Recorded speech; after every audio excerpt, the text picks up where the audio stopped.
Hello guys, ML Duo Mix Vlog po ito. Ayan, so ngayon po papasyalan lang po natin yung ating mga isda dito sa gilid ng ating bahay.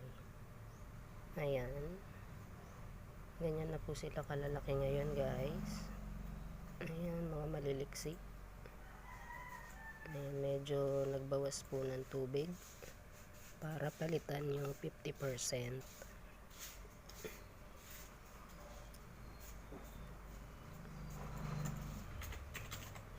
Yan guys, medyo may kakapalan sila at alanganin pa yung size.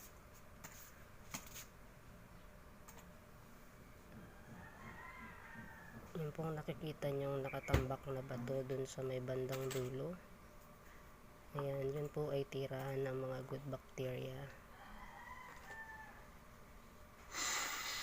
Kailangan po yan guys para yung mga good bacteria doon magpuntahan na nakakain din po at nakakatulong sa ating mga alagang isda.